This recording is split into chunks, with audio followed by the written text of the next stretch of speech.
Hello, everyone. Well, what tristful tidings about Gene Hackman, who died just yesterday. So he was found dead. Well, maybe he didn't die, yes, he's found dead yesterday. Some people suggest he's been dead for a considerable while. Autopsies yet to be performed, and they don't necessarily release all the results of that to the public. The family may choose to keep it private. They died in their house in New Mexico. So Hackman is 95, but I saw another source saying he's 97. And his wife Betsy Arakawa also died there in Santa Fe. She was a well-known pianist. So she was in the bathroom. He was dead in a separate room. So far, they said there's no signs of an injury. So doesn't seem like it was murder. I suppose they could have been poisoned or something like that. But this is suspicious deaths.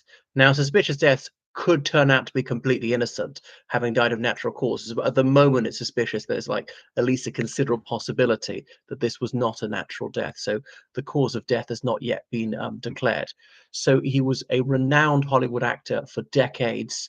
He was in The French Connection back in 1970, where he plays this no-nonsense cop in New York, busting people who are smuggling in heroin from France. And indeed, Unforgiven, an early 90s Western, which is when the Western genre was almost out of fashion. He managed to revive it briefly. I remember seeing him in Mississippi Burning, a 1980s film, where he plays as an FBI agent who's willing to break the law to take down a white terrorist organization called the Ku Klux Klan. It revealed just how absolutely sadistic and barbaric they were. So brought that home to a wider audience, looking back to the early 1960s, the murders of civil rights activists, Mississippi Burning. Anyway, so that was him, a grand old man of Hollywood, been suffering infirmity for some years, hadn't made a public appearance in quite a while. So he's married at least twice. He had, I think, three children from his first marriage, and that was it. So Gene Hackman's children released a statement about it, saying he was loved, admired by millions around the world for his brilliant acting career, but to us he was always just dad and grandpa. We'll miss him sorely, and we're devastated by his loss. What else about him? Gene was very genial, and obviously it's a very catty world, Hollywood, but not many people had a bad word to say about him.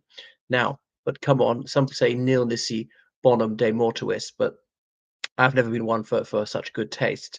Not being too harsh about him, because I actually didn't really have bad things to say about him.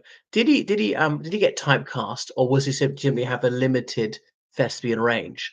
Always seemed to play more or less the same character in each time, sort of a bluff, cheery, almost every man who was tough, no nonsense, unsophisticated, fairly affable and all the rest of it.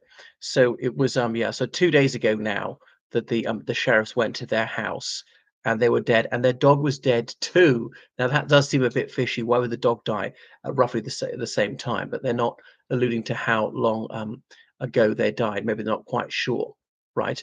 And the one source says that Miss Arakawa's um, body had begun to distend, which is fairly revolting.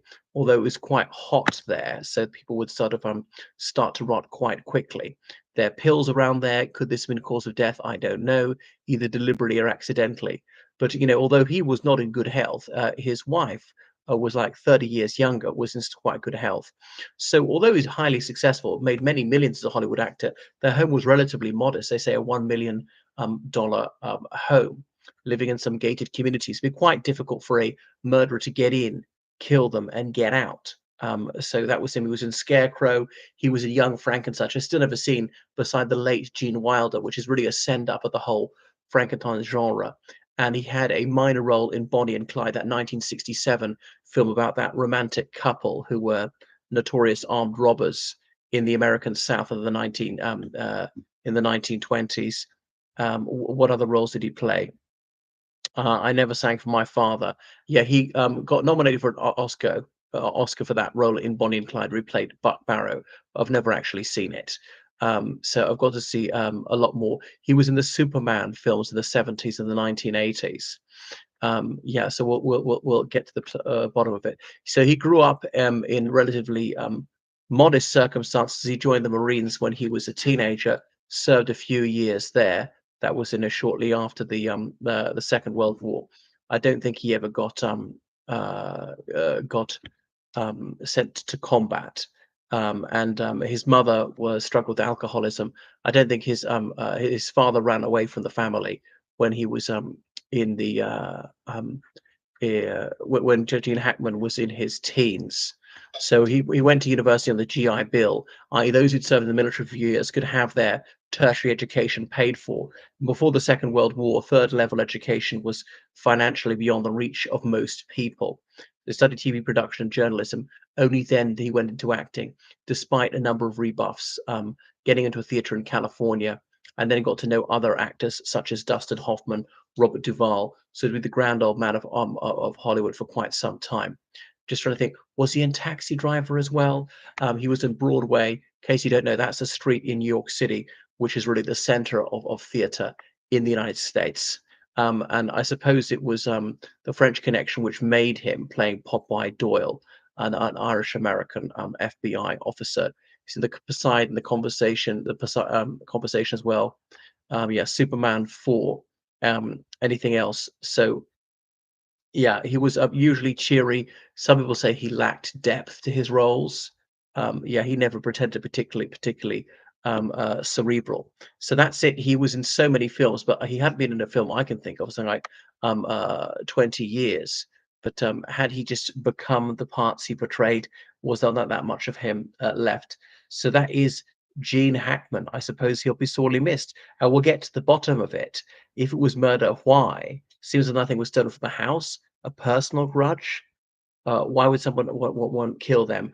Was it suicide that he couldn't face living on and suffering at this age? Did his wife then decide she'd take her own life?